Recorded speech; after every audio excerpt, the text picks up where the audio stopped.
You're tuned in to the only all-sports talk network in the Middle East, IsraelSportsRadio.com. Check out the Israel Sports Radio store by clicking on the store tab on IsraelSportsRadio.com. Great items such as t-shirts, hats, books, and much, much more. Price does include shipping, and we do ship throughout the entire world. All major credit cards are accepted to make your shopping experience easy and convenient. So once again, click on the store tab on www.israelsportsradio.com.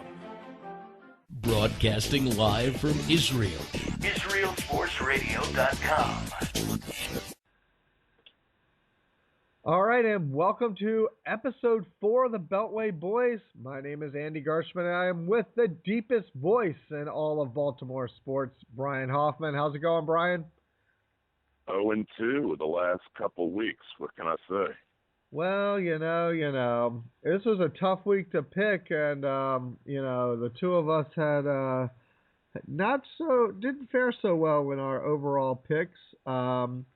I think, as we normally do, we go around the Beltway, we do some picks for next week, we discuss this week's games, a little fantasy football, but we can start right here in the Beltway, where I think you'd have to say Skins winning, Ravens losing is probably the opposite of what most people thought would be the outcome of this past Sunday.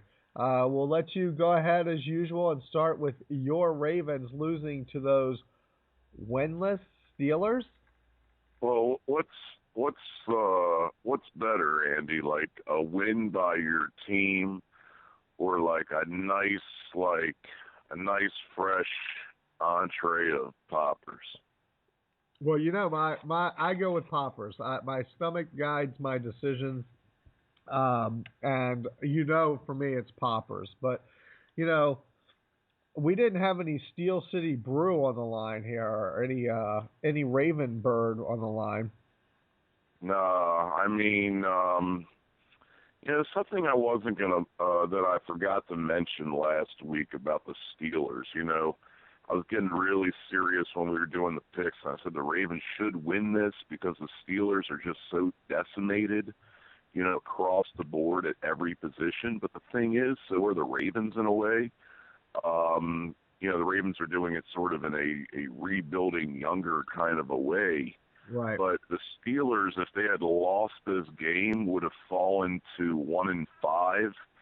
And that is a huge hole. It's, I was really thinking about that pick I made, picking the Ravens in this game, because the intangibles, the Steelers had a lot more to potentially lose, especially knowing that the AFC North is really not that great. Every team, aside from the Browns, in that division has a chance to still take it.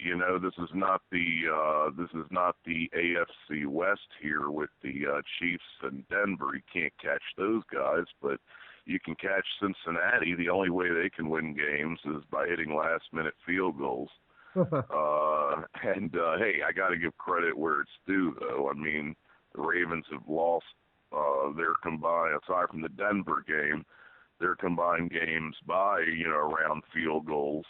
And Cincinnati's winning those games. The Ravens are not winning those games. Right. It was just, look, you had two storied franchises in Pittsburgh and the Giants, both,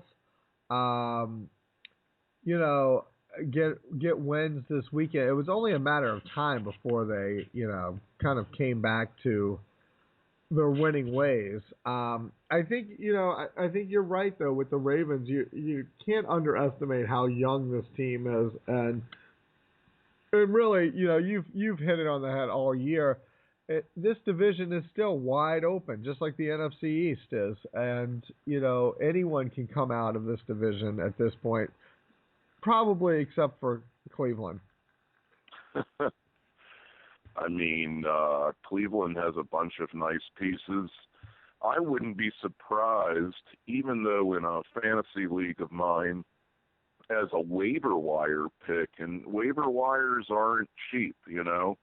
You use one of those things up, and you risk a chance of getting even a better guy the week following. But I used one of my waiver wire picks to go for Darius Hayward-Bay, former Maryland Terp, of course. Of course. Because Reggie Wayne there, unfortunately done for the season. But, you know, when I say unfortunately, you know, I kind of also smirk because I love when the drunk family, the Ursays, the apple doesn't fall far from the tree. The father is a drunk. The son does. All right. We heard this last week. We don't need to hear it again. I think he's starting to try to be Jerry Jones. And he's really coming off as a clown. I think, like, on Purim, he should seriously wear some kind of like a clown outfit because Indianapolis is a joke to me right now. Trent Richardson isn't even performing yet. But I know what you're going to say about this, Andy. You're going to say, where I come from, we call this sour grapes every time the Ravens lose. But no, I'm just giving people some objective information out there, too. What's great is when the Ravens lose, I get even more ticked off.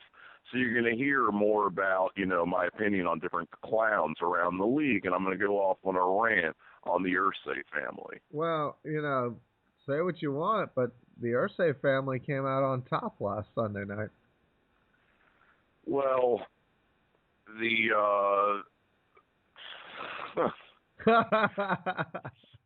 well, I'm stuck at what to say because I want to kind of come up with either some kind of like an alcohol or a hard drug related comment in regards to that family.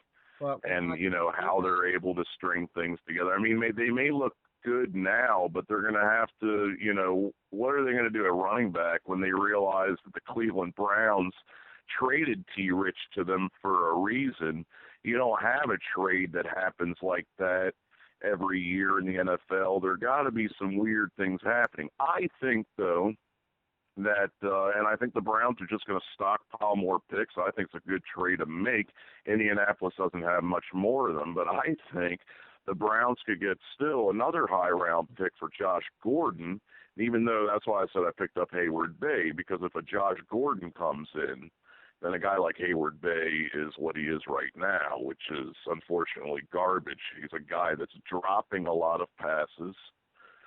He finally had a big game, but it took Reggie Wayne going out. You know, of course, if you throw a ball 15 times to a guy, he's sure to catch like 3 or 4. Right. The problem with Indianapolis with Gordon, they don't have any picks to trade at this point. They have wheeled and dealed their way out of the running, but I mean the Browns are certainly looking to trade Brown. That's for sure. I mean to trade Gordon. Sorry, that's for sure. Since we normally start going around the Beltway, how about those Redskins? What do you think about that? You know, again, something about the color of them poppers. You know, Andy. Kind of a burgundy-ish. You know, it's amazing. I did say that I owed you poppers if somehow the Redskins won this game against Chicago, a Chicago team that still continues to get one injury after the other on defense. Now you got Briggs going down for the season. I had the Chicago defense last year in a couple fantasy leagues, and they helped me win my championship in one of them. But that defense is going down. I'm not making any excuses. I'm giving credit to the Redskins. I think RG3 is one of those quarterbacks, a little bit of an up arrow to him right now, as far as a guy that, you know, a little bit of a hint of maybe is this a guy who's getting a little more comfortable with that injury? You know, starting to, you know, look a little bit better. Russell Wilson is another guy I kind of put into that category, kind of finding his own. And now you got this emerging Jordan Reed, who's even taking targets away from Pierre Garçon.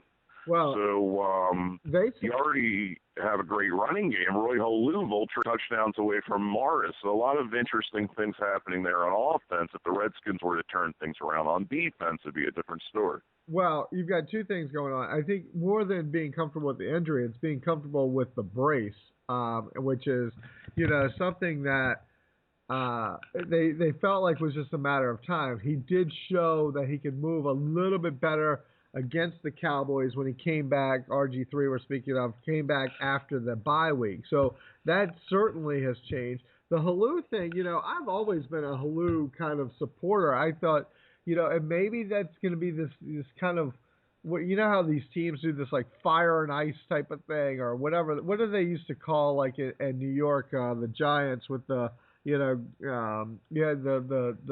Yes, the Thunder. Well, when the Ravens won a Super Bowl over the Giants in 2000, at that time it was Tiki Barber and it was a thunder and lightning combination. Right. Where you take your your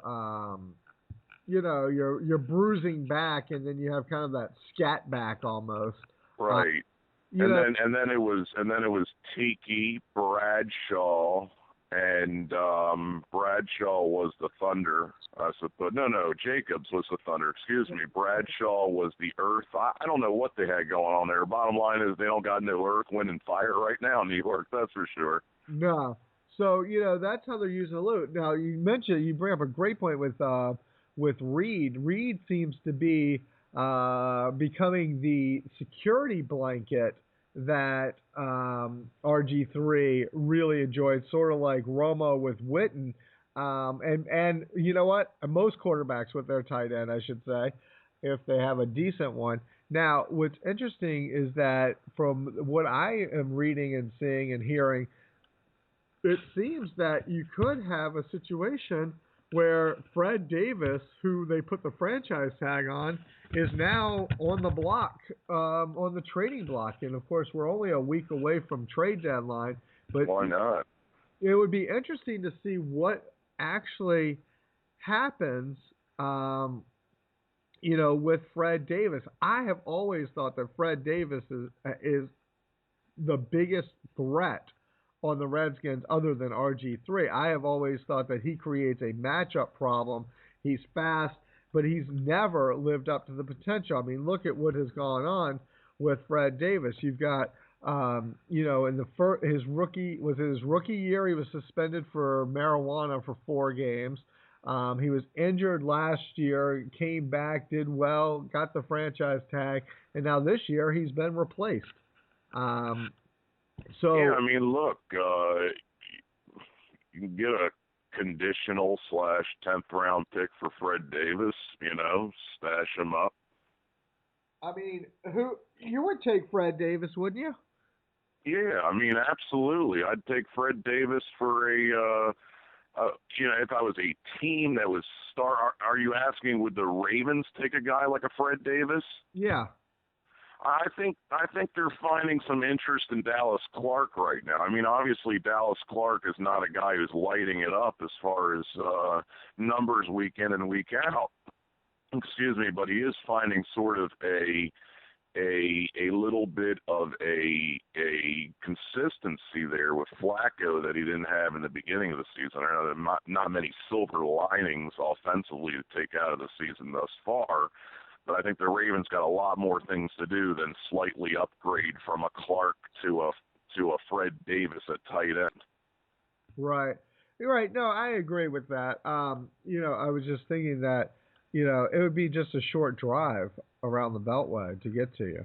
Yeah, it wouldn't be too far. I mean, look, I think it would be more of a win for the Redskins if another team is interested in a tight end right now. I mean, even to get like a conditional or a compensatory pick for him isn't bad because can you give us a little story, by the way, on Reed? Like, what year is he in? What college did he come from? I see this guy as having fallen from absolutely out of nowhere. Well, it's funny. You listen to the Redskins broadcasters and like most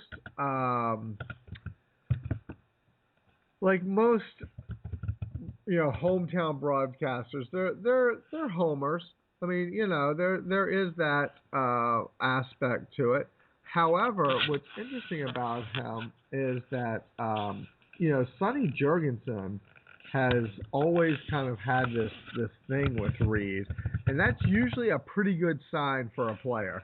When Sonny kind of identifies you as one of the guys type of thing. And like I said, you see these quarterbacks that fall in love with the tight end, and where last year when Davis was out, they brought in Cooley, they brought and they were trying Logan Paulson, they're trying all these guys out, and it just wasn't working for them. But now they seem to have found the answer. He went to Florida.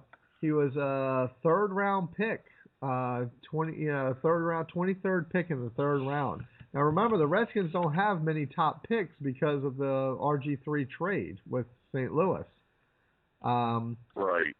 But he seems to be doing the job right now. And what college did he go to again? He went to Florida. He went to Florida, and what pick was he? He was a 23rd pick in the third round. 23rd pick in the third round of this draft. Correct. Yes. Wow. So, and they had plans to basically, from the beginning of the season, to kind of bring him in slowly underneath the Fred Davis. Right. He was going to be Davis's backup. Look, he's had 30 balls thrown at him, caught 26, almost 300 yards. He's averaging close to 6 yards. He's averaging 11.5 yards a catch. He's got 2 touchdowns. So, this is a guy that certainly is on the radar. Look, Davis was inactive last week. Does he have an injury situation going on right now, Fred Davis? No. Wow. That's how much Washington really wants to get this Reed involved. Is he a good blocking tight end? He's okay, but I will tell you, I think I personally, and I know that some people disagree with me, I think the days of the blocking tight end are way overstated at this point. Interesting. Look, in this year, I think Davis has only played, I'm trying to figure this out, in 2 games. He only has catches in 2 games. So the question is, yes, I agree with you, because the Ravens have their own share of guys that really don't block that well, but catch really well. I think that's the situation with Dennis Pitta and Ed Dixon in Baltimore as well. But what do you do, though, if your tight end cannot block and you don't have a formation in which a running back is in there to block against a blitz? What kind of personnel are you going to use? Is the team going to use on a third down or even a second down so that your quarterback has time? I agree with you that it's important. I just think that, that was one thing you used to always hear about my favorite player, Chris Cooley, was that,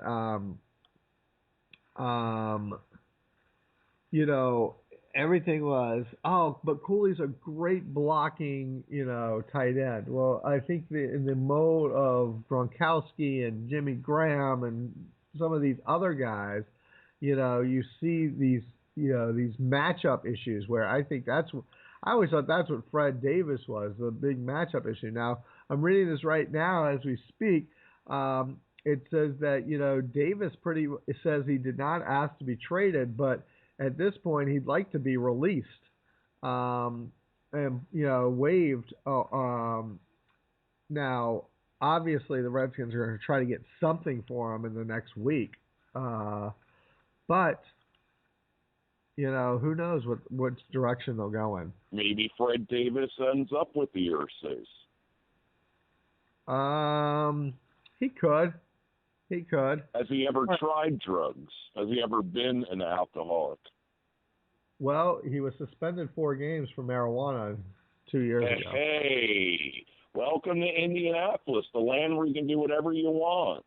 All right, so moving on. You're stuck on this topic. Oh, anyways, I digress. The reason I went so much into Jordan Reed was because here's a guy who's putting up eye-popping numbers. I mean, he's like a top 5-10 wide receiver all out just in the last couple of weeks. Yeah, I mean, it's just, I think that you've got a situation in Washington where no one is you have really no number one receiver in Washington. Pierre Garcon's the closest thing, but Pierre Garcon on a good team probably isn't a number one receiver. So, whoever's going to catch the ball is going to get the ball from RG3. What do you think are the pros and cons of Garcon? Of Garcon, I think he can. Look, I think he's fast. I think he can make a deep catch. I think he's a reliable receiver, but I just don't think he's a number one anywhere else. I mean, when your receiving core is Hankerson and Santana Moss, Santana Moss I think he's older than I am. Yeah, I just do not see Santana Moss nearly as involved in the game, even out of a slot position as he used to be. Right, not at all. Not at all. So, look, we'll have to see what happens with Fred Davis. Like I said, I'm sure the Redskins would like to get any pick they can for him because, they're going to have some money in the offseason because their cap is going to get freed up from that ridiculous fine that they received along with the Cowboys. And, but they need picks because, like I said, they don't have anything in the first round because they're still, using the RG3 trade to the Rams. All right, what were your forget the Beltway for a minute. Yes. We both had tough weeks. I believe you were 6-8. I was 8-6 if I did my math correct. Of course, the Patriots lose on a bizarre call at the end of the game. I mean, you can't say they lost on that call, but it gave the Jets another try, 15 yards closer, and they won the game on an overtime field goal, a bizarre call. Like I said, and I think I'm a fairly objective fan when it comes to Boston sports. Well, what my point is that I hear a lot of people talking about it was a cheap call. It was a cheap call. Well, your Brian, Facebook wall isn't very objective. I think it is. I think I can call a loser. But my point is, I'll still trade the Tuck rule call, which was a fairly cheap call, for this mid-season call here. But did you actually see the play? Oh, wait, you're talking about the rule that would have made the Raiders win that playoff game and then the Patriots would have never won a Super Bowl? Well, I don't know about never since they won two more after that. But I'm talking about this week's call. Did you see this week's call? Well, I mean, what I did see was the more blatant ignorance on the part of Belichick to not have a proper formation on the field goal that was initially missed. Okay, did you see the call? What's the question? You have to remind me. You have to remind me again. The call was, in overtime, the player for the Patriots, after the 50-yarder was missed by Falk, was called for unsportsmanlike conduct for pushing his own player in the back, basically giving him, the extra oomph. That's right. Like they made one of the Chancellor Goodell rules that they made like a year or two back was that one of the things you can't do now on a field goal formation on the defensive end is do one of those things where you give the guy a ride up and so he can get up in the air to try to block the field goal. And look, I got to tell you, Andy, I mean, I got to look at the rule book on that. Where's the Gemara where's the gray area on, again, like you call it, an oomph? I mean, what can you do? What can you not do? That's tough. I don't know. So this rule was just put in this year as far as the pushing and the back rule. Now, this is also, just for the record, the first time it's ever been called. And like I said, look, rules are rules. If he did it, and it's, they got called, they lost the game. I don't think it's that big a deal because, like we both have stated repeatedly, this division stinks. I was about to say, Andy, my gut feeling after the game was like, oh, the Jets fans are going to go crazy here, but it doesn't matter because the AFC East is going to go to the Patriots. It is. It's absolutely going to go to the Patriots because while this was a great win for the Jets and their organization and for their young quarterback and all that good stuff, there's going to be enough inconsistency by him, and his picks will come out. Their defense is very good, Jets defense. But their picks, his turnovers are going to happen. Their inconsistency is going to cost them the division. So I don't think this is that big a deal. I mean, there was so much hoo-ha from Jets fans over this game. It's unbelievable. But it doesn't really matter. I mean, I don't know if you saw the Jets fan punch the woman in the face, but that was class also. So the Jets come away with... I may have seen that in a New York bar, too, in my day. Yeah. Well, this happened after a game. But so that was a surprising win. Now, of course, Indy beats Denver, as we said before, leaving Kansas City in a squeaker to remain the only unbeaten team in the NFL. And I'm sure if someone had a, what are they called, prop bets or whatever in Vegas, a prop bet that said Kansas City would be the last unbeaten, they may have been admitted into a loony bin come preseason. But yes, they are the only unbeaten, beating Houston, obviously, and so that has to be one of the shockers. And the rest of the league, I think, kind of played out. Obviously, your Ravens losing, the Giants finally get a win. That doesn't surprise me. But now coming into next week, which we'll get to after the break, you've got a lot of teams, which we will talk about as we go through the games, with a lot of injuries, which are going to really change the way the rest of this year plays out.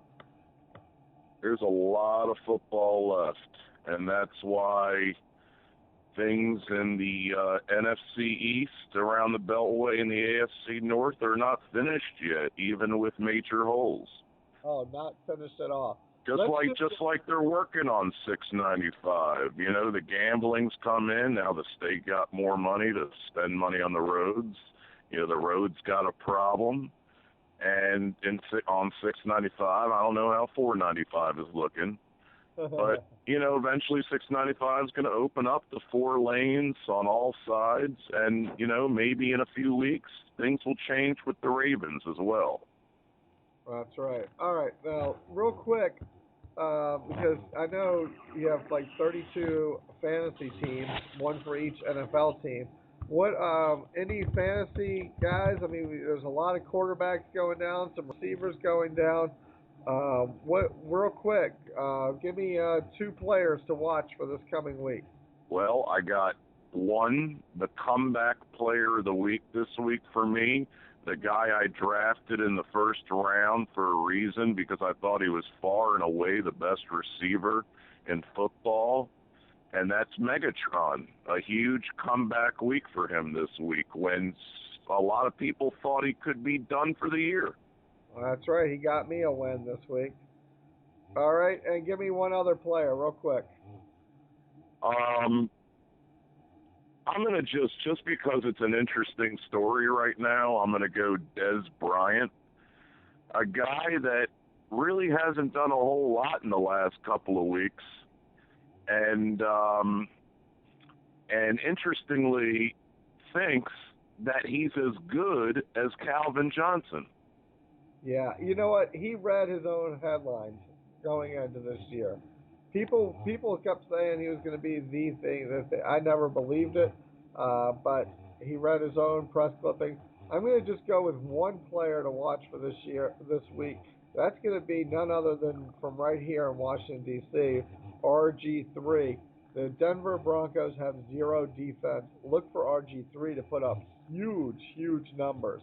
I think against Denver, I'm not thinking they're going to win, but I think he's going to put up Romo-like numbers, and it's going to score some huge fantasy points. And by the way, I just so happens I have him as my starting quarterback.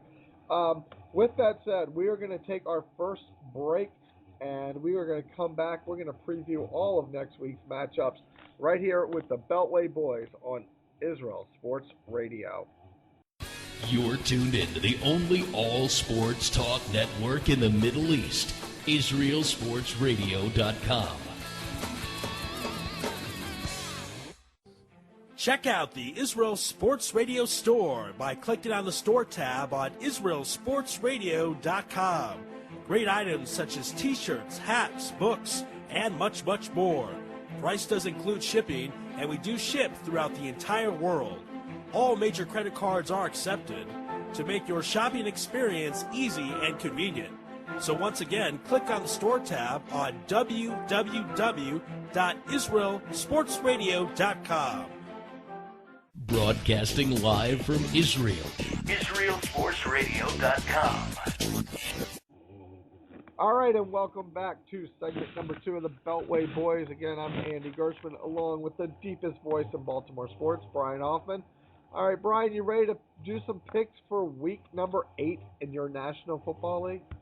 Absolutely. You got some catching up to do. I mean, we had disastrous weeks, 6-8 for me, 8-6 for you, but I think you're still at least like a half a dozen games behind me there in the standing. Half a dozen, but I think maybe a couple at this point. But let's start with the 1 o'clock. I'm growing a beard, Andy. This is like, I'm already thinking about the playoffs. Growing one of those ridiculous Boston Red Sox beards. They're going to get cut up by St. Louis Cardinal pitching. Oh, I didn't know we were picking baseball, but I'll just go right out and say Red Sox in 6.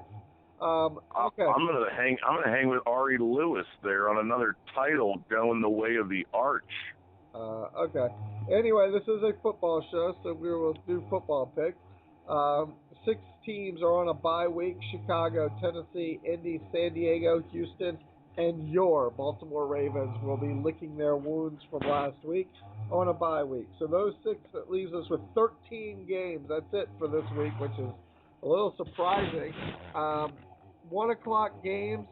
We will start with what I think is could be the toughest game to actually call, which is the Dallas Cowboys at the Detroit Lions.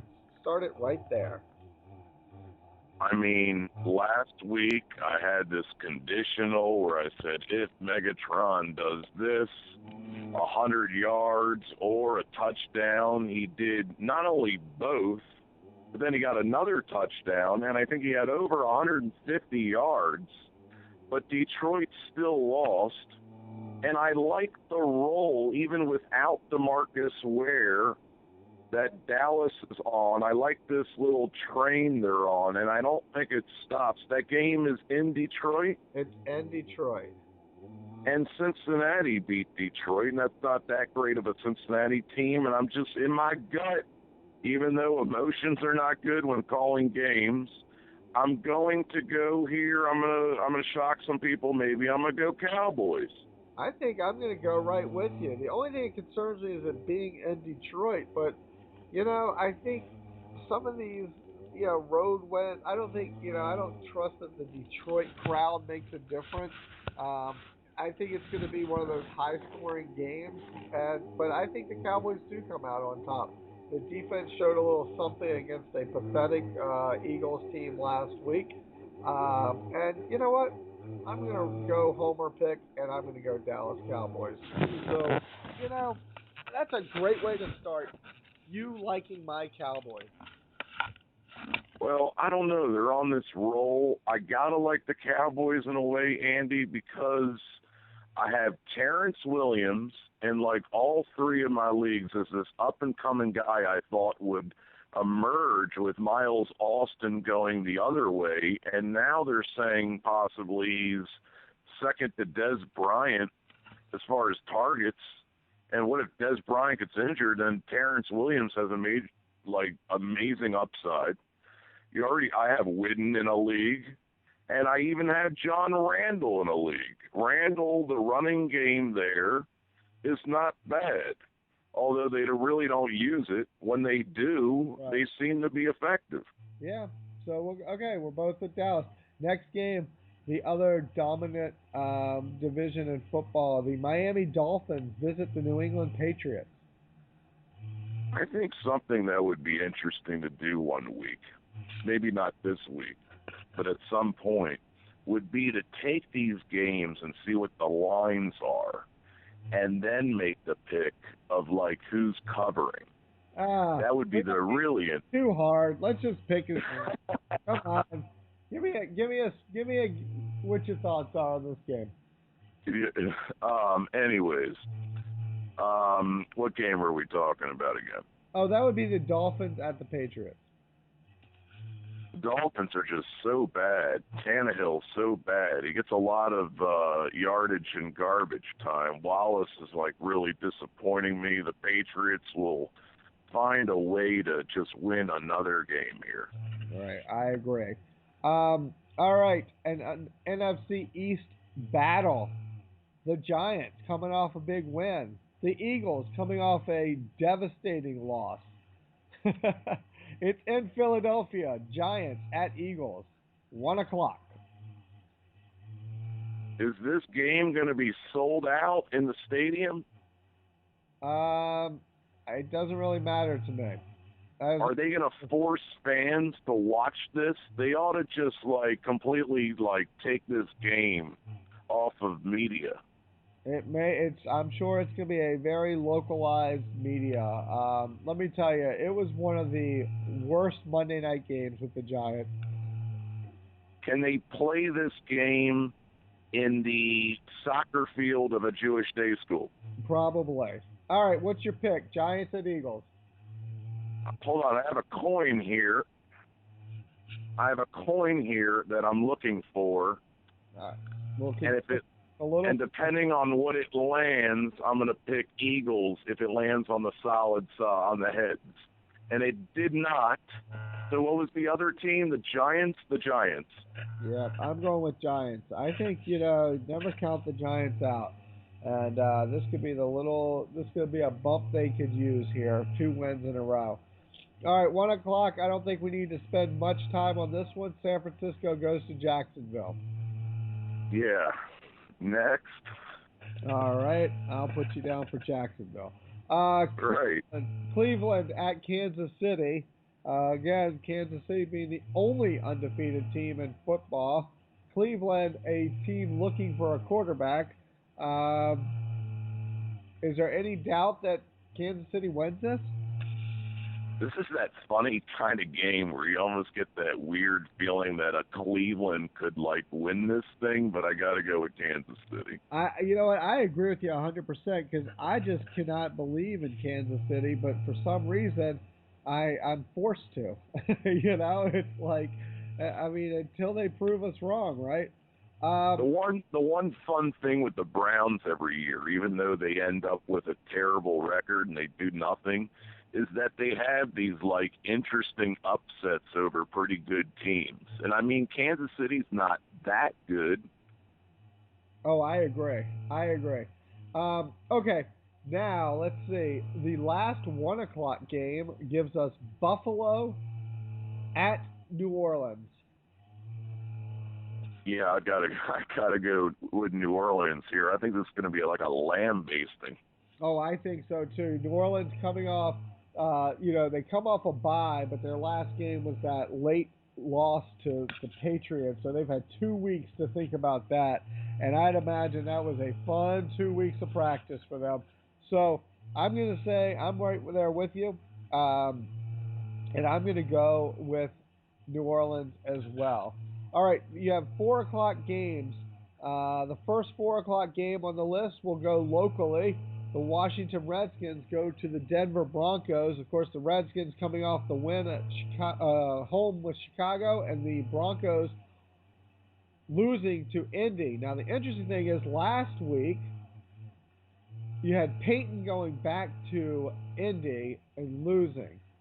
This week you've got Shanahan going back to Denver, and I'm going to say same result, losing. So I'm going to pick the Denver Broncos. Wow. No matter how many poppers you offer me.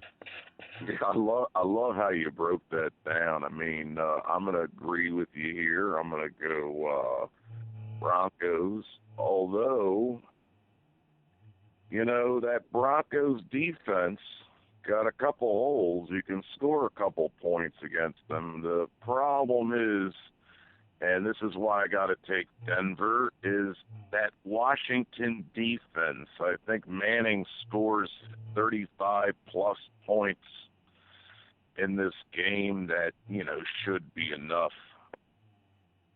Yeah, I think so. The Redskins seem to be putting up a pick six or scoring a touchdown on defense. Denver does not turn the ball over that often. Don't forget, you've got Merriweather, who could be out for 2 games. His hearing is today. If not, he's out for 1, which means he'd be out for this game. Has Merriweather become the dirtiest player in the NFL at this point? A bunch of guys at this point in their career, may not be that intelligent, and they are getting kicked off of teams. I believe it is possible, we may not have discussed this, that Bernard Pollard, who may not be that of a Merriweather, but may have been released from the Ravens, not for financial reasons, because his cap hit wasn't a lot, but because he was not maybe that good of a role model, a guy that did not accept these rule changes. And the bottom line is, you work for this league. These guys are so lucky to be where they are. And if they were intelligent, they would follow the rules. I personally do not agree with the rules necessarily, but then again, these guys have a chance financially to secure the future for themselves and generations, like 10, 15, dozens of generations down the road. They invest this money smartly. Just follow the rules, and some of these guys just don't, and they put their careers on the line, and Dominican Sue is another example. Right. I mean, look, Merriweather hit Brandon Marshall twice in this game. Twice he led with that. I mean, it's just unbelievable. Not forget the 15 yards he's hurting his own team. I mean, it's crazy. I mean, the suspension, look, I think 2 games, that was more than Harrison ever got for Pittsburgh. And he was supposed to be the worst of the worst. But, I don't know if this was a move by the league to say we're really serious about this, or if the 2 games was put in place so that once the appeal went through, they could reduce it to 1. Who knows? We'll have to see what happens. But either way, I don't think you'll have Merriweather. I think Peyton Manning just picks apart this defense. D'Angelo Hall looks like the fraud that he is, and I think this is a high-scoring affair, as I said early, but I do think Denver comes out on top. Next game, 4 o'clock, could be the worst game of the weekend, except, well, you can't ever say that. There's another one that I have on the list for that. But you have the Pittsburgh Steelers going to visit the Oakland Raiders. I picked up in the league where somebody's 2 kids are going to make the playoffs, even though one of them had Houston as their second pick overall. That in this league I picked the Oakland defense because my defense is so bad, because Tennessee scored 2 points for me.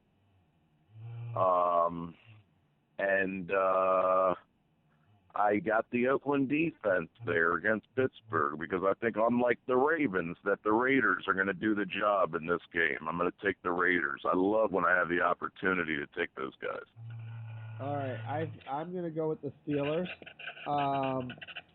There was a guy who's in first place now because he beat Yossi G last week. That would be me. I dropped the Oakland defense, so you're welcome. All right, the next four.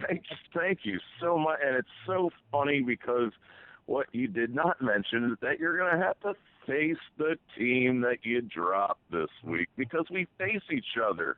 I know, but I don't. Usually I don't worry about the bottom of the barrel, so I'm only looking at the teams at the top. All right, the next 4 o'clock game, the Jets riding high off of their win in overtime on the late field goal, and then what do you have? The Cincinnati Bengals riding high off of a late field goal. So, Jets visit Cincy. Andy, I take the Bengals in this game, but how's it going to feel when you go down to a 1-6 team? I don't know. Ask the Raiders. That's a good one, buddy. That's a good one, dude. Nice. All right. I still owe you the poppers, man. So you're like a couple up on me. I think I'm going to take Cincy out of pure hatred for the Jets. I think that's the only reason I can come up with. I'm just picking like halfway decent teams over crappy teams. Right, exactly. All right. The last of the 4 o'clock games has the Falcons coming off a big win over division foe Tampa Bay and your Arizona Cardinals. Because I know you. Oh my goodness, this is another like crap versus crap. Like, what crap is better? Ari would love this stuff, by the way, wouldn't he? You know where he would go with this one. He'd go with Absolutely. He'd go with a no-lose Atlanta pick. This is for Ari Lewis, Arizona. Yeah, you can keep that pick because I'm going straight up with the ATL. All right, so let's see. Your Sunday night football game features the Green Bay Packers at the Minnesota Vikings. I believe the Vikings, if it wasn't for the Tampa Bay Buccaneers, would be the worst team in the NFL at this point. If you saw that game Monday night, Freeman, I think they made a huge mistake starting him on Monday night. Oh. They were trying to catch lightning in a bottle, as I believe Trent Dilfer or Steve Young said, and it was much worse than lightning in a bottle. We are very aligned in thought this week, Andy, because I'm right there with you. I was going to say, like, watching that game, Freeman was utterly terrible. I mean, I don't know if I've seen a worse game. I've seen worse games. I mean, I had to endure Kyle Bowler for a while here in Baltimore, but watching Freeman, this is one of the worst primetime outings I might have ever seen. I mean, he was completely off target. I mean, and you got to figure, too, this is not Freeman going up against the Seattle Seahawks. This is Freeman going up against a winless Giants team where I had, like, Jerome Simpson going in a couple fantasy leagues, and he doesn't even do anything. Like, the Vikings were supposed to offensively be good in this game. They were sitting Christian Ponder, who could have at least, gotten a couple touchdowns. Christian Ponder might have actually beaten the Giants. Well, what's crazy is that, you hear about quarterbacks that are game managers, and you know very well about game managers.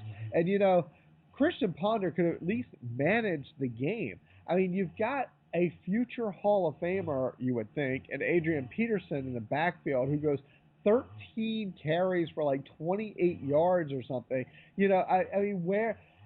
Let's not overstate the Giants' defense here, but my goodness, I mean, when you could just tee off because Freeman, I think it was the worst, did I hear this, the worst passing completion rate since like Eli Manning's rookie year or something, some number he put up. I mean, it was like 30 for 53 or something like that.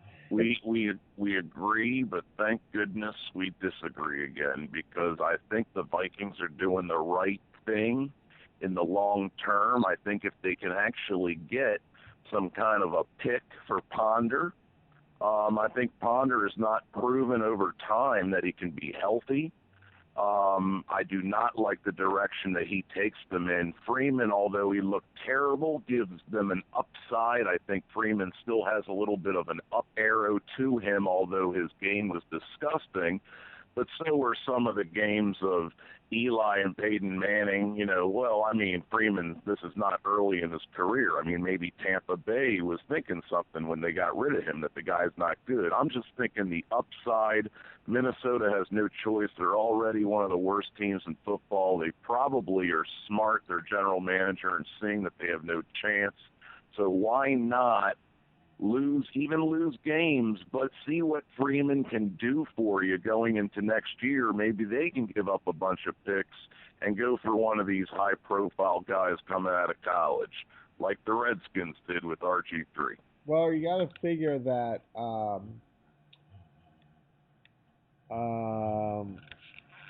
you have to figure that Ponder in the next week is certainly going to be looking for some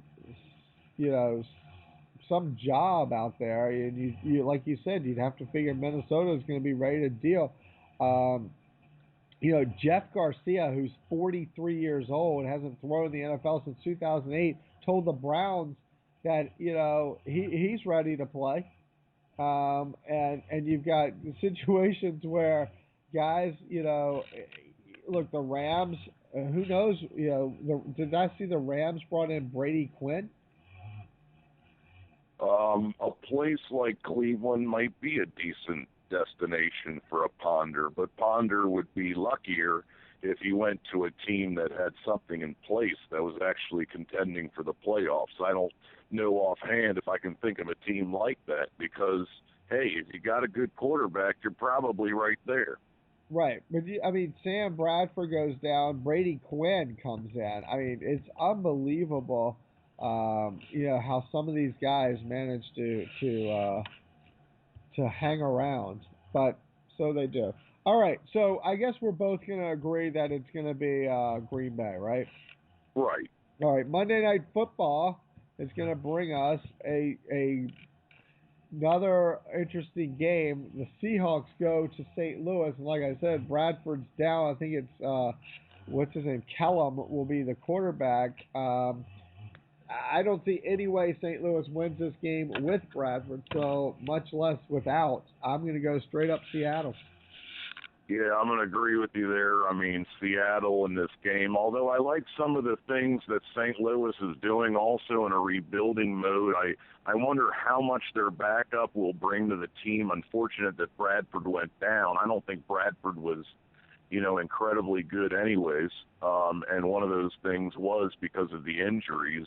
A guy like Flacco, on the other hand, Baruch Hashem stays up and healthy, and you don't see that in some of these quarterbacks like Ponder. But I actually like a young up-and-coming running back. I don't think he's going to do a whole lot against a good Seattle defense against the pass and the run. But Zach Stacy, it wasn't very clear going into the season who was going to take most of the carries in St. Louis. Darrell Richardson was kind of the front runner coming into the season, possibly Isaiah Peed, and then Zach Stacy. And Zach Stacy, against a decent Carolina defense, managed to get around 100 all-purpose yards and a touchdown, a receiving touchdown. But, of course, that was with Bradford in there, and the question is how good will he be with this backup coming in. It'll be questionable. Right. And the last game, the only game we haven't talked about, is the game happening tonight. Carolina goes to Tampa Bay. For me, Tampa Bay has got to do something to show me any sign of progress. Until that point, I will go with whoever they're playing. So I will stick with Carolina in this game. Yeah, I don't believe that Mike James, who I think is going to play in this game, because Doug Martin could be out potentially for the season here. I don't think the combination of Glennon and Mike James are going to do the trick against a very decent Carolina defense there. Tampa Bay might be the worst defense in football. Carolina's not even that good offensively. But if you have, fantasy football, if you have guys or Carolina, Steve Smith, Cam Newton, LaFell, Carolina defense. Play these guys. Right. D'Angelo Williams. Exactly. By the way, I said something incorrectly. I said if it wasn't for Tampa Bay, Minnesota would be the worst team in football. I forgot all about the Jacksonville Jaguars. So that would be the third worst team. Now, the interesting thing is then, Brian, you have Jacksonville and Tampa Bay, two of the worst franchises in the NFL, both in the state of Florida, where Florida is known to be a little bit of a football-rich state. That's got to be quite disappointing for those looking at NFL. Thankfully for them, they have college football, I guess. Wow, Jacksonville. Jacksonville and Tampa Bay. Wow. Okay, last thing before we wrap up, Brian. You've made this decision. It's an interesting one where you only follow one team, the Ravens. So this week with them being on bye week, yeah, and I'm proud of that. And this week being on a bye week, I mean, does your blood pressure lower for the week, or how does that work? The Ravens were in a tougher spot later in the season last year before we won Super Bowl 47 and had that ring. The Ravens have a chance. 3-4, but in a wide open AFC. Right now, the front-running wild cards are the Broncos and the Chargers, but the Chargers are just at, they don't have that great of a record. I don't see them running away with anything. And the Ravens just got a new tackle from Jacksonville, Eugene Monroe. They gave up a couple high draft picks to get him. He's going to possibly gel with the offense. Last year, the offensive line wasn't good all season. But all of a sudden, when the playoffs started, that offensive line was solid. So things are always possible. There are a lot of holes right now with the Ravens, but there's always a chance that some of them can be taken care of. All right. So, but what do you do on a day when the Ravens aren't playing? Oh, this is going to be mainly fantasy football. I see. This is going to be mainly fantasy football, and you're right. The blood pressure is not going to be nearly as crazy. But there is still going to be 3 different fantasy leagues going on, and your team is going to go down to a 1-6 team. Because, unfortunately, you got some guys on bye, which is a little unfortunate there. All right, we'll have to see how that works. I've been wheeling and dealing all morning. I just traded for Adrian Peterson, but it's okay. We'll see for who? Adrian Peterson. Well, he really didn't do a whole lot this week. All right, we'll see how that goes. I'm just kidding. I didn't trade for Adrian Peterson. Okay. Anyway, don't get yourself worried. All right, another great show. We will do this again next week, see how our picks turned out. Both of us kind of went with the chalk, it looks like. A couple here and there. Some Cowboys-Lions could be the most interesting game of the week for our picks. But it's been great as always. Again, we will talk to you next week on Israel Sports Radio. We're the Beltway boys. Have a great night. You're tuned in to the only all-sports talk network in the Middle East, IsraelSportsRadio.com.